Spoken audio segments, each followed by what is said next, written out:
All right. Well, it's here, finally here. This is a week we all look forward to.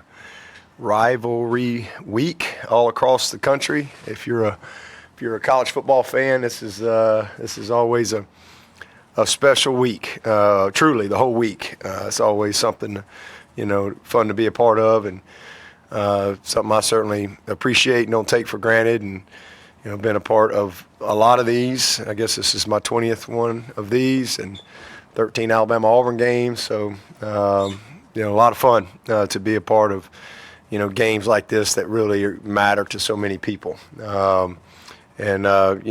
Always tough to head down to Columbia. That's a great environment. Their fans do an awesome job and creating a really tough venue to go play. But man, we look forward to the challenge. We got to have a great week of preparation. Obviously, they got some dudes that can really hurt you. Starting with their quarterback, I think he has really played good football for them, and he's a very and heck, he played great against us last year. And he's a guy that plays a lot of confidence. He can do a lot of things with his legs and his arms. Seems like every week I'm looking up, I'm seeing some quarterback's going to play in the NFL, like every single week. That's what we look at, and he's no different. So just another great quarterback, man, that presents a huge challenge for us. And he's got good receivers. The 24's really settled in and become a really hard-nosed, tough-to-tackle back for them. They've gotten some continuity up front. They're a little bit like us in that regard. They've had some kind of musical chairs a little bit with guys being in and out of the lineup or hurt, whatever, and so they've kind of created a little bit of continuity there. Tight end's a good player. They've got that number 8 going. He's kind of an interesting guy. He's a big, young athlete that I think's got a bright future. He's kind of been getting in the mix as well. But, 17 he's a superstar. And again, it seems like every week I look up and there's some freak outside that we're seeing. So great quarterbacks. We've seen a bunch of them. So they certainly present a lot of challenges there. And then defensively, this is a tough group, man. We've seen a bunch of these guys, they've got a couple guys that have had all-conference, all-American status at safety. I think their linebackers. I think the nickel kid is 24. Their nickel guy. He's a good football player, young guy, but a really good player. And got good experience in the linebacker core, and some of these guys that have been there forever up front. They've played a bunch of snaps, throughout their career. So definitely a group that will be excited to play the Tigers. And again, rivalry games. Doesn't really matter what you've done. Last year, last 10 years, last week. Doesn't really matter. It just comes down to playing well in these 4 quarters. But looking forward to it. Off to a good start with our preparation. And obviously this is a different week from a preparation standpoint. It is Thanksgiving. We certainly, try to take time to make sure that we celebrate that, and give these guys some time with their families and things. But hope you all have a great Thanksgiving as well. And we, regardless of what happens on the scoreboard Saturday night, whether you're a Tiger or a Gamecock, we got a lot to be thankful for, all of us, that we have the privilege to be able to just, go participate in a game like this. There's certainly a lot of things going on in our world, and we can't ever lose sight of how fortunate and how blessed we are to be able to have pause, if you will, and celebrate a game,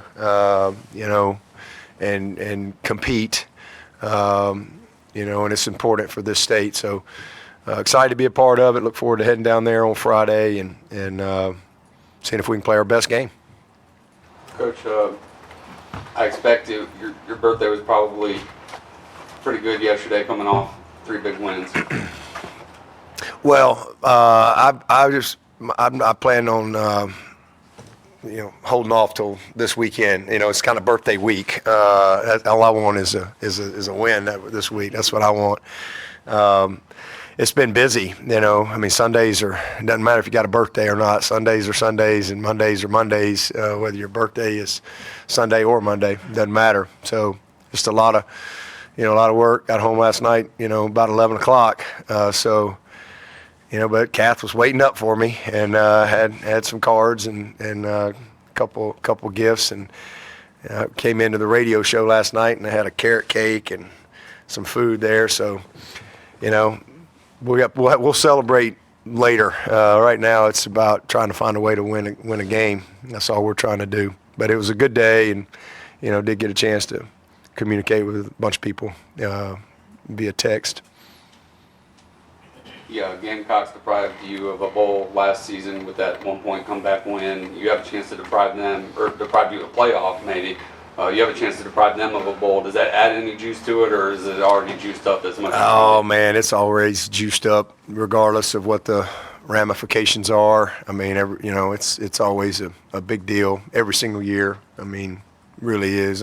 You want to win this game, whether you're 0-12, 0-11, or 11-0. You want to win the game. Yeah, that hurt us last year for sure, and we got what we earned. How was Bo Collins yesterday? Sore. He's sore. How's Antonio looking? I know you wanted to get him in this week and see. Yeah, he's close, but he's still in that day-to-day status for us. Practicing this week, or? Probably not, but we'll see today. He was just really sore yesterday. He's going to be fine, but just had I don't even know if that's a tendon or muscle or whatever that is, ripping his foot. So he's kind of tender. Stellato, okay? Yeah. Coach, you've been going for a lot of fourth downs lately, and I'm sure that's a product of field position, and I'm sure the throwing and kicking game also been a factor. But how much easier does it make those decisions having a defense like we do that we can bail you out if you don't get it?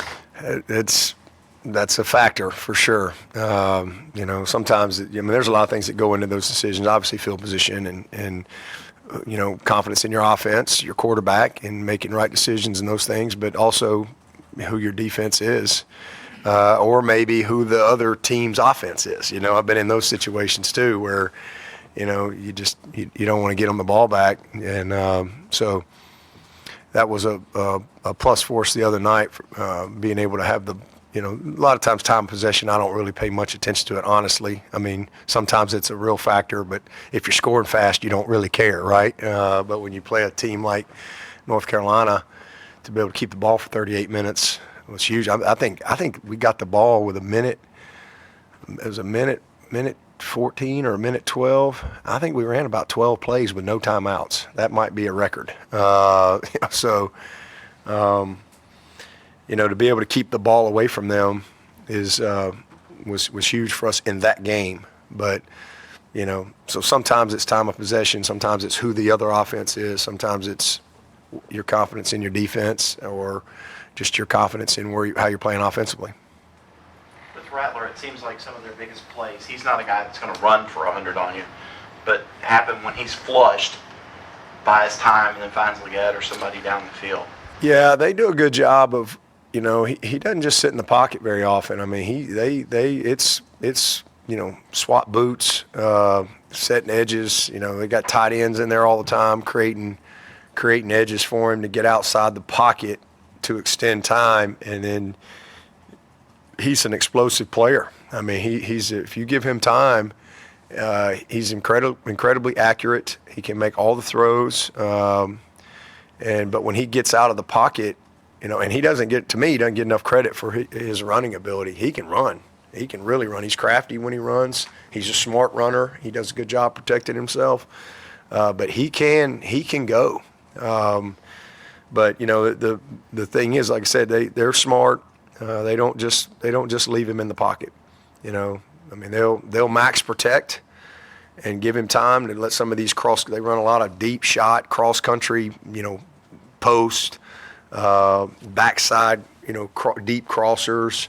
They run a lot of those type of plays, and those things take time. So they will max protect, or they will boot him and get him outside the pocket to allow those type of things to develop, and then he can throw it on the run, or he can pull up and let it go. So I think he's a very good player. I think he's played really well. I mean, he's made good decisions, and he does create a problem for you, with his legs and his arm. Similar to Drake, who we just played. I mean, he can extend. And that's what happened on the big touchdown the other night, the first one. I mean, we didn't do a good job of containing outside, and he buys time. We got pressure coming. I think it was Woodaz was bearing down, and he's just drifting, and next thing you know, he just over the top of you, and he's accurate. And I think Rattler's a lot like that. You remember your evaluation of Xavier Leggett when he was at Mullins, and just how he has developed in his time to reach the level he's reached? Yeah, I don't remember specific evaluation at the time, him coming out of high school, but I think he's he's developed incredibly well. I think he's going to be a big time pro, and he's a great reminder to everybody that this is a developmental game. I mean, that's just the way it is. Everybody wants, and that's what I hate about this world we operate in now, in the world of college athletics. You should not be that way, but with the way the intensity of recruiting, and everybody's just knows everything, and it talks about everything and evaluates and scrutinizes everything. If kids aren't great players as freshmen, it's like they stink, and it's such a bad mindset. I mean, it really is. I mean, there's very few quarterbacks. I mean, that's the same thing like at the quarterback position. If a guy doesn't play as a freshman, it's like, there's not many Trevor Lawrences or Deshaun's on the planet. There's just not. If you look at the 32, and if you looked at the 64 NFL quarterbacks, whoever the first and second guys are, I guarantee you very few of them started as freshmen in college. Very few. In fact, the guy for the Raiders was a walk-on at Purdue, I think. He was a walk-on. Now he's starting for the Raiders. This is a developmental game, especially, in football. It's not just skill, like some of these other sports. Not that those sports aren't developmental, they are. But it's so much more than skill in football. It's the physical development and the technical fundamental aspects that go along with it, and just the knowledge of the game. It's really hard. And, when you guys like Deshaun and Trevor, Sammy Watkins, they screw it up for everybody else, right? Those guys are, they're cyborgs.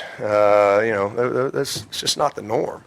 Look at Rattler, right? This kid is playing at an incredibly high level of football, and they want to get rid of him. He's a terrible player, and you look around the country, just look around. Bo Nix, he might win the Heisman. And man, they couldn't fire him quick enough down there at Auburn, right? Kids got to get better. Guys develop. There's a lot of things it's just the way this sport is. And so, I think Leggett's a good. Is it Leggett or Leggett? Leggett. Leggett is a perfect example of that. He's just put the work in. He's gotten better. He's been well coached. He's just, he's put the weight in the film room, the weight room. He's a big, strong presence, and then his confidence grows. And next thing you know, you look up and here's this senior that's a monster. And we've had a million of those guys come through here that, heck, Vic Beasley, he never started a game until his fourth year at Clemson. If that was happening today, he wouldn't even make it here 4 years, right? He wouldn't even make it. He wouldn't even be here. Guy did not start a game until his fourth year. And guess what? He didn't deserve to start a game. He wasn't a very good player. But he kept working, and then he came in his fifth year, and the guy's the 8th pick in the draft or something like that. So, It's a developmental game, and if you're made of the right stuff and you put the work in, hey, good things will happen. But it doesn't. It's not the same for everybody, and we try to make it the same for everybody, and it's not. It's just not the same. They might look the part, but fundamentally, technically, mentally, they got to develop. They might mentally have it, but fundamentally, technically, physically, they got a ways to go. And, but that's what's great about football. If you really, grind and work and don't look for shortcuts, because there aren't any, and, live, because, again, and it just comes with the territory, because you get so scrutinized, in today's world. It's a lot of pressure on these kids. A lot of them, they hit a wall, and it stunts their development, I think. Or they, I got to go, and they pack up and they leave, and the mirror goes with them, right? It's really the man in the mirror. And so I think he's a great example of development. They've done a really good job with him. Did you just make your argument against recruiting the portal? What's that? Did you just make your argument for No. I think there's a time and a place for kids need a fresh start. I think the portal's a great tool for a lot of these kids. I mean, I just think early on, you got freshmen that, okay, they're not starting, so they must be bad, and we pile on these kids and all this stuff, and next thing you know, these guys, it's going to be easier over here, because that's the world where we've taught them. But I think the portal's great. It's a great tool for coaches and a great tool for the kids, because sometimes they just need a new opportunity. Sometimes they just want to have a chance to play, maybe competitively they're graduates and they just want an opportunity, or a situation where a guy needs a fresh start, especially at the quarterback position. So I think Spencer's a great example of that. Usually you'll see teams with multiple playmakers, but the fact that, they've had an injury to Wells, so Leggett's had to be the guy they're trying to develop. I mean, just observing it from a set of eyes from the outside, how are they getting it done so often? Because you'd think every junk defense in the world would be throwing it, trying to contain him. Well, 10's a good little player. I mean, like I said, 8's a guy he's been emerging for them, young guy. I don't know him. Certainly haven't coached him, but he's a physical presence. A guy can run, but I'm sure, he's a freshman, right? I mean, and so he's been coming and developing. So I think they've brought him along, and then, their tight ends, they've really gotten those guys involved, 1 and 6. 24, I mean, DeCarrion's a guy that's made a lot of plays in his career. And they've done some creative things. They've done a little wildcat. I mean, they brought the backup quarterback in there this past week as well, a couple situations. So, and then I think just, protection-wise, they've tried to do some things to, give Rattler opportunities to get the ball down the field, and he can do it. Dabo. Formations, motions, you name it. Sorry. No, I'm sorry. When you look at other rivalries across the nation, and ones that you've been a part of, like I'm from Ohio, so I know that U of M, Ohio State rivalry, but being here covering this one, there's just something different about it that I can't put my finger on. From your eyes, what do you think makes this one unique? Well, I think it's unique. Again, from my perspective, coming from Alabama, growing up Alabama-Auburn my whole life, it's just coming here to me was just more of the same, very normal to me. I think what makes it unique is the same thing that makes Alabama-Auburn unique, and that is there's no pro sports in this state. I mean, and even if you're somebody that just moves into this state, like if you move to Charleston, there's a lot of people move to Charleston, right? You move to Greenville, you're not going to be able to live in those areas long without going, okay, what's going on around here? These people are crazy, and you're gonna get sucked into it one way or another. You're gonna have to, or otherwise you're gonna lose some friends. You're gonna have to make a decision. They're not gonna let you ride the fence. Even if you're a fan of another team, you're gonna have to get invested one way or another. So, it just means a lot to this state. I mean, it's college football, and it's high school football in the state of South Carolina. And that's normal to me, having grown up Not to diminish any other rivalries or anything like that, but a lot of these, you mentioned Ohio. I mean, there was a lot of pro sports in those states, right? But that's just not the case here, so it's all about college football. And then you got, and it's an old rivalry. This goes back a long time. So it's got deep roots. Just like Alabama Auburn. I mean, again, it's very similar to me. And when I first, I've told this story many times, when I first came to Clemson, I didn't really know what to expect. Certainly, I'd never lived anywhere my whole life. 33 years I lived in Alabama, and we moved up here. And I remember going out on the road that first spring, and I was excited to get out. I had the PD area, and so down there in Horry County and Florence and Sherrall and all up Highway 9 and Lamar and Chesterfield and McBee and Sumter, all of that area, Loris and Lakeview where there was no lake, and Lake City where there was no lake. I remember thinking, it's going to be great. I'm going to Lake City. Well, there was no lake. I'm like, I can't wait to go to Lakeview. There was no lake. But, going to all these areas in my PD area, and it was crazy because, people don't know who you are. They don't know you. They don't know you from Adam. They have no idea, but they judge you instantly. When you walk in the school and you got on the logo, they hate you. That's just the way it is. So all I can tell you is that's probably what makes it different. It's just really personal in this state, and vice versa. You walk in, it's a Clemson person, and you're the best friend they've ever met in their life, and even though they just met you, so it's a rivalry. How much of getting pressure on